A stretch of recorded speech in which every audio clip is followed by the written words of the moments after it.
అన్న అసలు ఇప్పుడు మొత్తానికి వాళ్ళు మన నుంచి ఏం కావాలని కోరుకుంటున్నారు?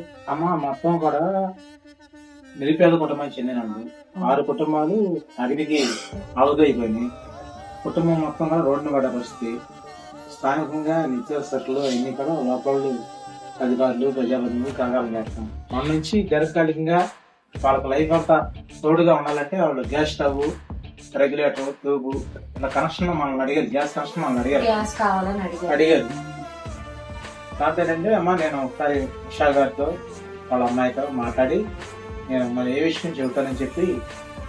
దాంతో చేశాను మేడం. యాక్చువల్లీ లాస్ట్ టైం కాజాలో ఫైర్ యాక్సిడెంట్ అయ్యి ఇల్లు కాలిపోయినప్పుడు మనం చేయగలిగినంత సాయం వాళ్ళకి చేసాము. సో అదే మండలంలో వేరే ఊర్లో, ఇది ఏ ఊరు? కోసూరు గ్రామంలో ఇలానే ఫైర్ యాక్సిడెంట్ అయ్యి ఇల్లు కాలిపోయినాయి అంటండి. చాలా మందికి పోయారంట. వాళ్ళందరూ కూడా చాలా పేద కుటుంబాలట. లాస్ట్ టైం మా కాజాలో చేసింది వాళ్ళు తెలుసుకుని వాళ్ళు మాకు ఏదైనా హెల్ప్ చేస్తారా అని చెప్పేసి ఈ అన్నని కాంటాక్ట్ అయ్యారంట. ఈ అన్న యాక్చువల్లీ నాకు బాగా తెలిసిన అన్న. లాస్ట్ టైం మనం కాజాలో చేసినప్పుడు కూడా ఈ అన్న ఉన్నారు. సో అందుకని ఈ అన్నని కాంటాక్ట్ అయ్యారంట. వాళ్ళు అడిగిన హెల్ప్ ఏంటంటే నాకు వాళ్ళకి గ్యాస్ స్టవ్స్ అవి కావాలని అడిగారంట.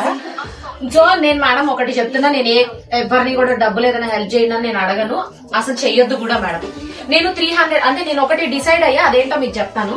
300K ఫాలోవర్స్ అయినప్పుడు కూడా మన వాళ్ళు పార్టీ చేద్దామంటే లేదు, ఒక మంచి పనికి ఆ డబ్బులు పడదాం. ఎందుకంటే పార్టీ చేస్తే ఒక 5-6 వేలు అయిపోతాయి అన్న. మన వాళ్ళకి కేక్ కటింగ్ అవన్నీ చేయించినా 5-6 వేలు అయిపోతాయి. అందుకని నేను అనుకున్నా ఏదైనా ఒక మంచి పనికి యూజ్ చేద్దాము అని మా వాళ్ళకి చెప్పా.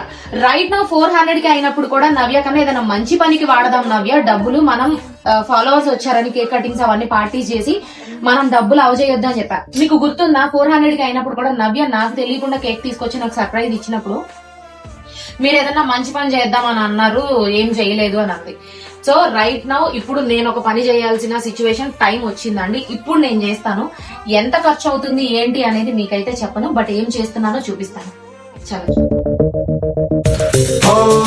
ఆపదలోని తూర్పు అది చాలే వీరికి పిలుపు, చూసుకుపోతారు దుర్మార్గం నిలిపేలా, ఎక్కటి కక్కడ తీర్పు వీరందించే ఆధార్పు తోడైతారు.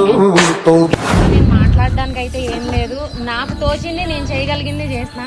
అప్ అండ్ డౌన్స్ అంటే మాకు ఈ పరిస్థితులు తెలుసు ఎలా ఉంటాయో మేము చూసాం. నేను ఈ స్టేజ్ నుంచే ఎదిగిన దాన్ని. నేనేమి గొప్ప ఇంటి నుంచి నేను రాలా, మీ పరిస్థితుల నుంచి ఎదిగి ఇవాళ నేను ఇలా ఉన్నాను కేవలం మా అమ్మ సపోర్ట్ వల్ల. ఇల్లు లేకపోతే పరిస్థితులు ఎలా ఉంటాయో కూడా నాకు కూడా తెలుసు, అవన్నీ మేము చూసాం. కానీ ఇవన్నీ ఏంటంటే మీ ఇంటిని నేను తెచ్చివ్వలేకపోవచ్చు, కానీ నాకు తోచింది నేను చేయగలిగింది చేస్తున్నాను.